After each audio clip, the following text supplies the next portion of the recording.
I'm Richard Burton from the Richard Burton Watercolour channel on the Yorkshire coast, and today the question is, do you struggle with skies? Because big skies are what we're going to tackle, and seascapes, and getting that reflective water with those seascapes. That's something that's really magical, and many of you have sent questions about these, wanting to know how we tackle them. Well, today we're going to do it. We're going to my favourite location, which is Sulby Rock Pools overlooking Bridlington Bay, and we're going to really capture that magic and mood into a seascape with a really glassy-like sea but a big sky. And as a final twist, we're going to show you how to use a solution called gum arabic, which I've got here, which is like a glaze on watercolour, and it will give extra sparkle to those floating seaweed and the such like that in the foreground. Really bring something magic to the painting. So let's get down to it. And before we start, I must not forget, we've got our watercolour guide, which we've been working on for several months now, and obviously there's several thousand of you signed up to this, which is magic, which is really good. But what this is 5 steps into watercolour. It's for those that are coming back into watercolour or just new to watercolour and you want some sort of ideas to get you into watercolour. Grab yourself a copy. It's in the link below. All you need to do is grab a copy, fill in your details, copy will come to you, and then print it off and have it with you when you start to paint. So this is Bridlington Bay with a wonderful sea, the reflections and the stones, and that's an evening scene. But what we're going to do, we're going to do it midday with the tide out, a big sky and the reflective feel in the water, which is going to be really wonderful, and it's something that we can really capture in watercolour. And then we're going to put the essence of the town in, and then we'll put the rock pools as well. So the combination of the elements will really work to be a lovely watercolour. Start with the drawing. Now the drawing, it's important that I set the horizon line. I don't want the horizon line too high, I don't want it too low. So I'm going to do it a little bit under midway, so you've got a nice room for a big sky, and that will be enough for us to then capture the reflections in the water. Once I've got the horizon line, I need to sort of capture the essence of the town. And Bridlington town, from that view, you've got the wonderful old harbour, you've got the big buildings on the seafront, which are sort of Georgian buildings, very much white buildings, a lot of white buildings and distinctive buildings. Then as I come across, I've got the church tower, which is Trinity Church, and then you're moving along a bit further to some of the hotels as you then hit the cliffs. And I want to sort of capture the cliffs and take that off to the right of the picture, and that forms the horizon and the horizontal composition in the centre. And then going to bring forward the rock pools, put those in place, make sure I've got the essence of those, and I want to sort of have them in a way that leads my eye in, so that we've got that feeling of the foreground helps to bring my eye into the centre, and the centre is going to have that wonderful reflections from the big sky.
Now, once I've completed the drawing, the next thing I'm going to apply some masking fluid using a small brush, and this is going to be essentially on the foreground just to capture the highlights of the sparkle that's coming from the seaweed, which is really going to be quite important in the foreground. So I'm just going to put little dots and dashes and put a little bit in the midway point where there's some floating on the surface, and that will come into play later on.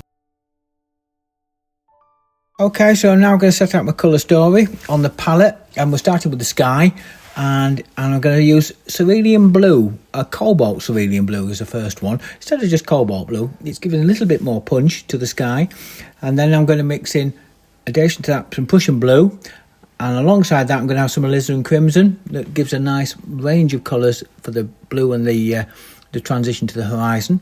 And then after that, I'm going to set the mood of the sky with yellow ochre, which is going to be a weak wash. And then I want a couple of greys to go alongside that, which are going to be burnt umber and ultramarine blue, which will be what I call a warm grey. And then I'm going to make a dark grey for the dark clouds of burnt umber, ultramarine and alizarin crimson.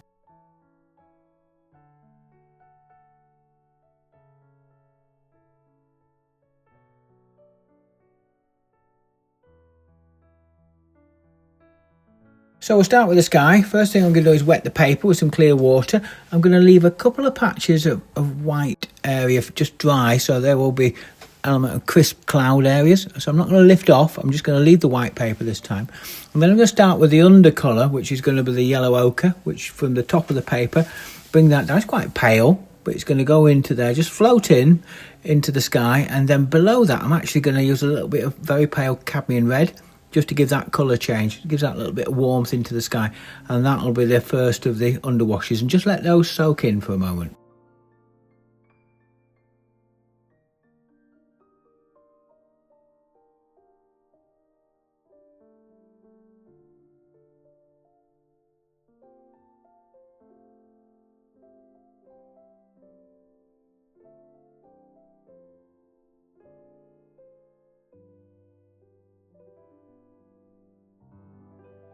Now we've let that soak in, I'm going to get a brush flew of the blue. I'm going to start to drop that in, particularly at the higher end of the sky, and let it cascade along, and it will move up against some of the dry paper and create lovely crisp clouds. I'm then going to bring that down and put some patches both left and right. Again, let that soak in. Now I'm going to re-prepare my lighter grey. I'm going to drop the lighter grey in around those clouds and also into the yellow, so it gives that feeling of three-dimension, first stage of 3 dimension to the clouds, but also let that diffuse. Just let that diffuse and just let it do its work on its own.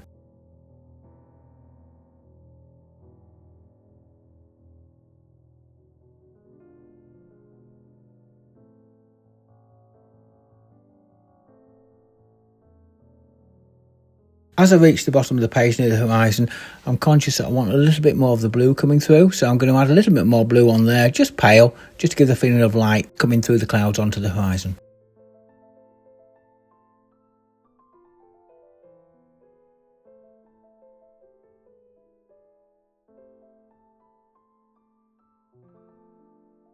Now once again, give that a moment or two to soak in, and then what we're going to do, we're going to add the darker cloud, which is going to give the really feeling of 3 dimension. And I also want this dark to granulate as well, which means it separate the colours, so we get a feeling of, as it dries, you'll see this separation really giving some dynamic to the sky. So I start at the top of the page, drop the dark in on a moist surface, so it goes on, holds its shape, the colour, but it actually diffuses slightly. So just drop that in, continually building it up. So I'll put an initial drop of dark, and then I'll put some more dark into it to build up the colour value. And then I'll work that down through the paper right down to the horizon, and just make the darks a little bit paler as I come towards the horizon. And then probably just with a brush, just shape them a little bit. And once I've shaped them, I'll stop, and that will complete the sky.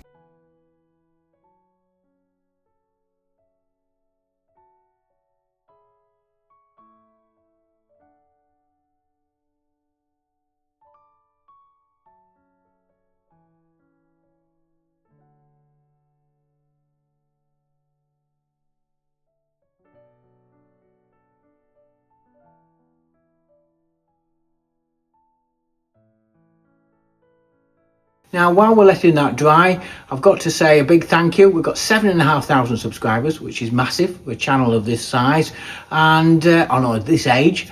And obviously, if you just come across this material and you like these videos, please do like and subscribe. It gets us picked up by a wider audience, an opportunity to celebrate watercolour. Okay, so now we'll complete this process for the water. Wet it all completely, don't leave any white patches this time. I want everything on the diffused surface, and then I'm going to start with the yellow ochre towards the horizon and drop that down, and then I'm going to drop a little bit of the cadmium red to sort of replicate that underwash in the sky. Once I've done that, I'll then drop in a few patches of blue to try and capture sort of the reflections of the blue in the water, and then I'll also put the greys in and to capture the sort of reflecting sky. And the key here is to make sure you do this all onto a damp or moist surface. so you've got that feeling of diffusion.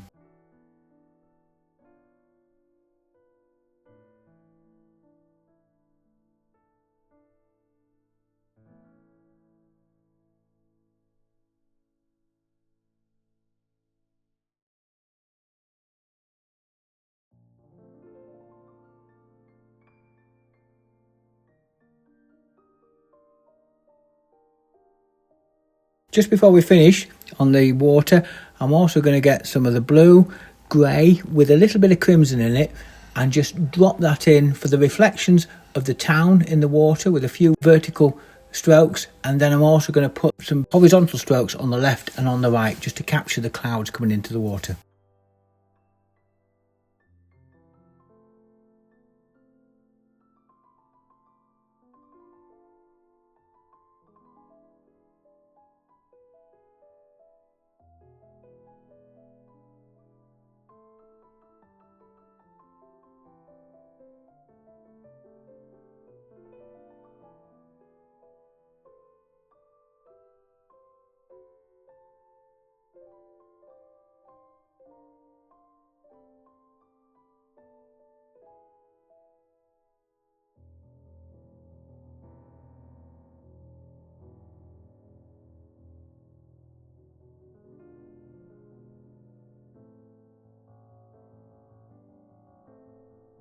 Now we'll have a coffee break, let that dry thoroughly, and then we'll start on the town. And the first thing I'm going to mix is some cobalt blue and light red, and start with the harbour, work my way from the harbour into the town, capturing the darks on the top of the buildings, and also between the buildings there's a little bit of dark as well in there. Just an initial sort of stab at getting the greys in there, which will just set the scene, if you like.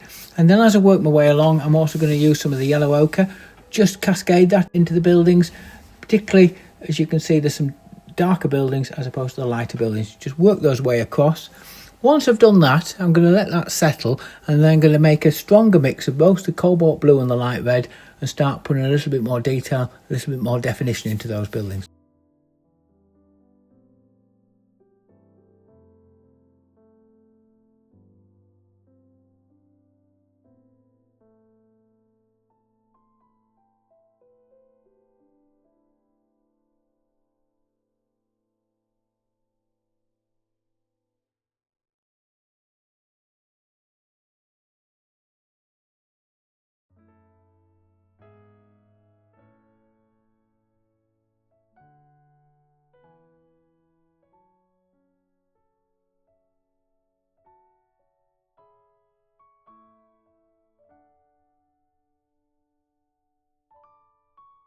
I'm now going to add a little bit of alizarin crimson to that yellow ochre, just for the beach colour. Let that cascade through the beach along to the right hand side. Once I've done that, I'm then going to use a little bit of cadmium red on one or two of the buildings just to make those stand out proud, because a little bit of colour change. And then once I've done that, I'm then going to make a stronger dark, which is going to be more with ultramarine blue and light red. And then I'm going to put some more definition into those buildings in the background that will just complement the earlier wash that we put in, and it will just give them a bit more of a three-dimensional effect. And once I've sort of got that in, then you can just add a little bit of light cobalt blue in there in the mix as well, which helps set them back and give that feeling of distance, but nonetheless we've got that little bit of definition.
Once I've built some definition to the town, I'm now going to move to the right hand side, which is sort of the cliff and the grass banking that all comes onto the cliff. And that's, first of all, I'm going to put a yellow ochre wash to give a little bit of warmth, particularly to the top of the cliffs. And then I'm going to mix a green, which this case is going to be cobalt turquoise and a bit of lemon yellow with a little bit of raw umber in it, and just drop that into that yellow ochre while it's still damp, and then I can just pull it into the dry just to give it a little bit of definition, and the combination of those will just give that nice feeling of the coastline.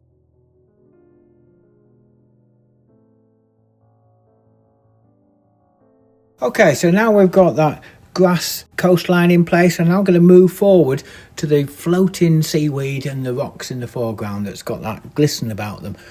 So firstly, we're going to mix some cobalt blue and light red, sort of a lightish tone.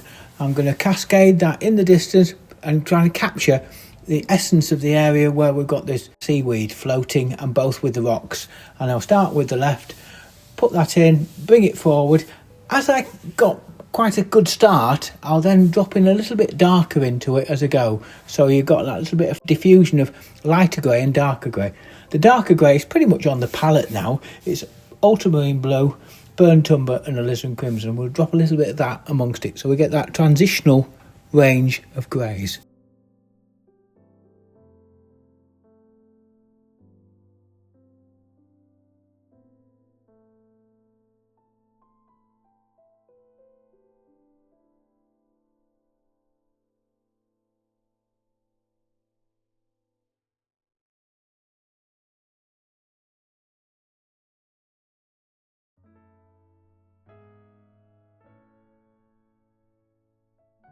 As I come forward and get down to the more sort of foreground area, I'm going to add some deeper colour. I'm going to add ultramarine blue and burnt sienna, and even drop a bit of burnt sienna on its own. Just make the whole thing a little bit stronger, get that tonally wants to be much stronger, and just let them diffuse into one another.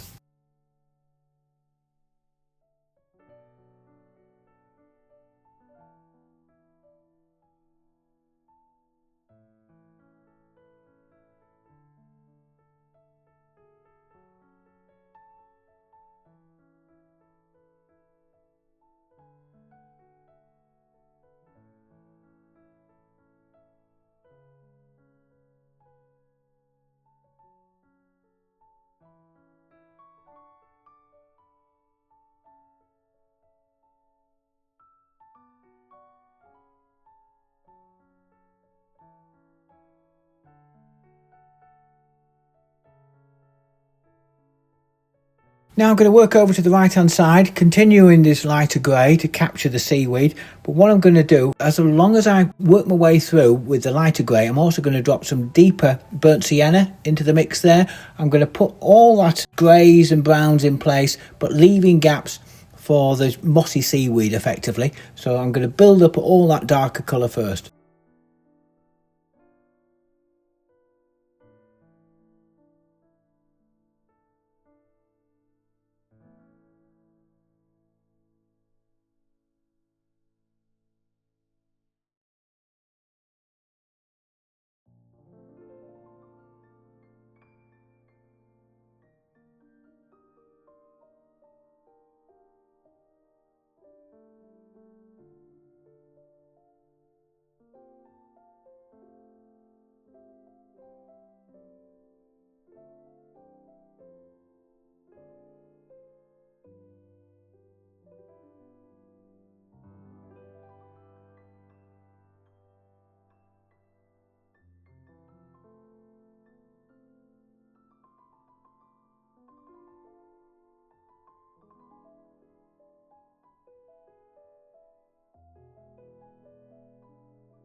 Right, so now we're going to drop in some of the green seaweed areas, and that's going to be a combination of cobalt turquoise, lemon yellow and yellow ochre, and I'm just going to drop those into the gaps that I've left effectively and just fill in that space really. I'm going to strengthen it with a little bit of raw umber, which will just make it a little bit darker in parts as well, so it just gives that a little bit more of a three-dimensional feel, and just gradually build that up.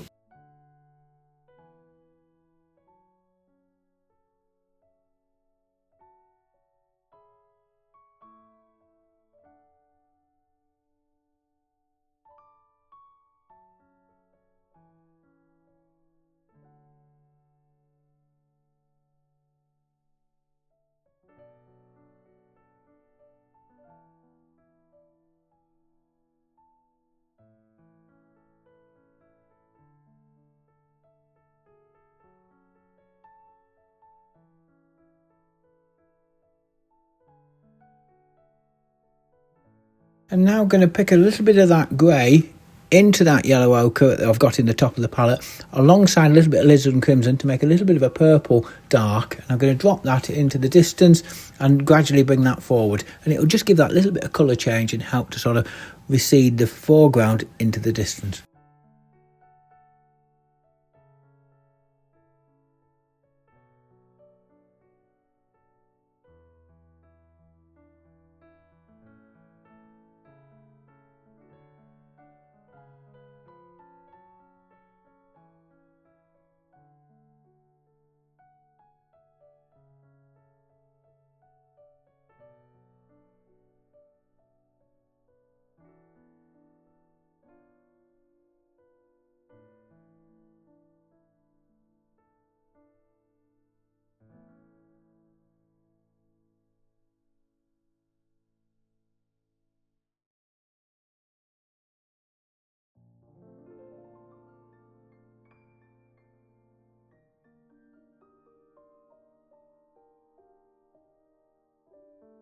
Now I want a nice cool wash for the reflections that there are around the stones and around the seaweed. I'm going to use essentially cobalt blue for this and just drop that in, probably with a little bit of the grey that I had earlier, but it's mostly a blue grey, and just drop that in and around the water and also in and around the seaweed.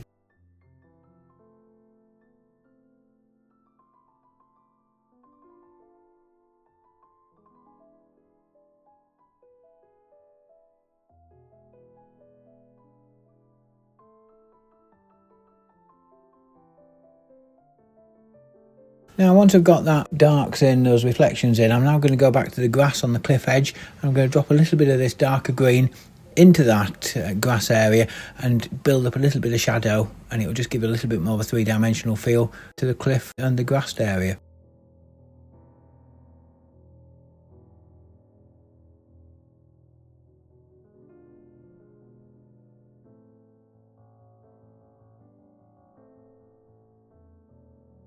Okay, so now again we've let it dry again, and what we're going to do now is going to build up the darks and some details.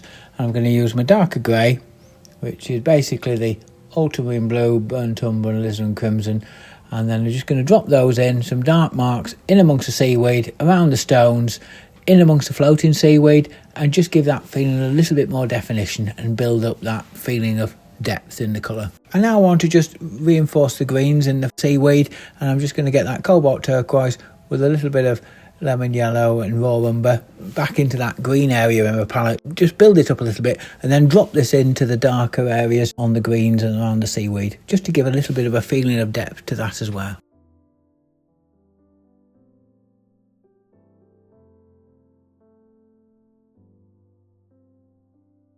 Now we'll just have another overall look at the picture, and I just feel I want a little bit more definition in the town area, so I'm going to use some cobalt blue and light red that we've sort of got mixed up, and I'm going to use that just to reinforce some darks and details around the town, and also put a few figures on the beach.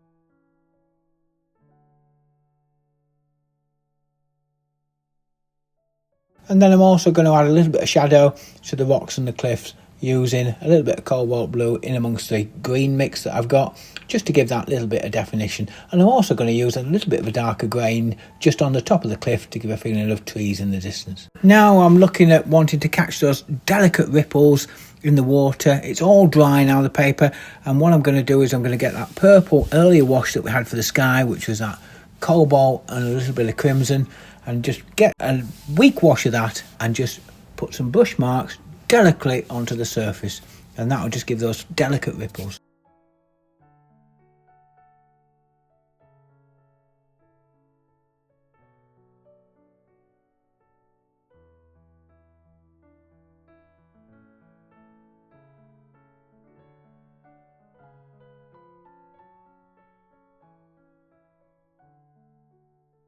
Okay, so we're getting to the final stages, and what we're looking at now is, once it's dry, rub off the masking fluid, so that'll expose those white areas, and then I'm going to get my craft knife and just add some extra little bits of sparkle around those, just so I can just get a feeling of different sizes of sparkle on the surface of the water. And then once I've done that, I'm going to get some dark colour and just drop in and shape some of those masking fluids, because just in case I'd been a bit clumsy with one or two, and then also add a few more darks and details just to sort of where the fill are needed as the picture's dry.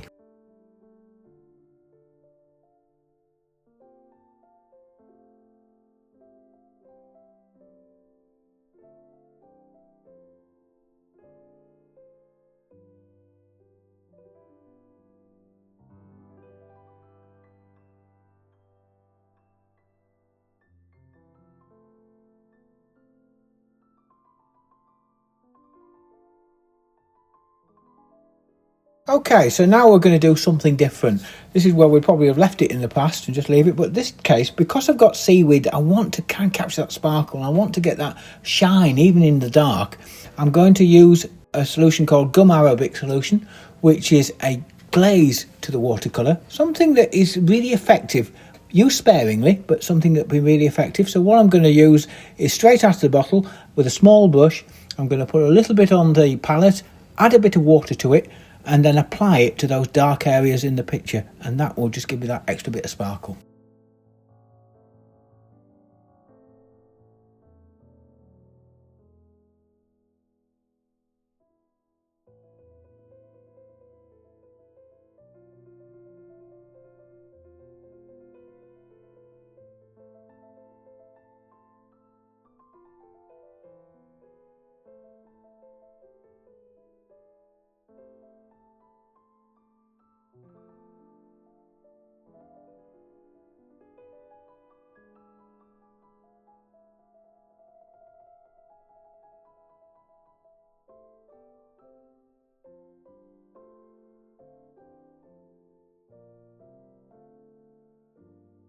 Okay, so there we have it, the finished picture.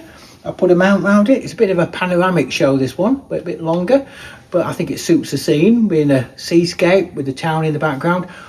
What we've done here then, just to recap, is we split this scene into steps, distinct stages, drying between them, and then we've let the moisture do a lot of the work. We put the colours in and let the moisture do it. We've got that big sky that we showed you, how we built the darks up, we put the blues in, we put that underwash of yellow, and putting the combination in there, it gives that really feeling of an atmospheric sky. Don't get too many tide marks, we don't get that horrible cauliflowers. We've just controlled what we've done and then let watercolour do its own thing, because at the end of the day, it wants to help us, it wants to paint itself. And allowing it to do that by having some control about your brush stroke, it really comes off. And I think having the steps together, we've ended up getting quite a reflective sea. And also, as a final twist, we brought in that little bit of gum arabic into the reflective element that where we lift off the masking fluid, and we've got that little bit of a glistening in the foreground, and I think it works okay. So I hope you've enjoyed it. Okay, and some good news, we're well on with developing our online course. In fact, we've completed it now. We've got all the elements together, and we're looking to launch it hopefully early December. That's something that, it's a combination of me painting for effectively 30 years and teaching for 20 years. It's given me an opportunity to really put everything together, all the elements that really I think is the most important part in watercolour, so you can really have confidence. Confidence makes you want to paint. The more you want to paint, the better you get. And I think you'll find we've got over 11 pictures in this online course, as well as a number of exercises as well. And for the first 50 that sign up for it, honestly, you also get the materials that I use to produce these watercolours. So it's something really exciting, and we're looking forward to showing more. But in the meantime, I hope you enjoy and keep painting.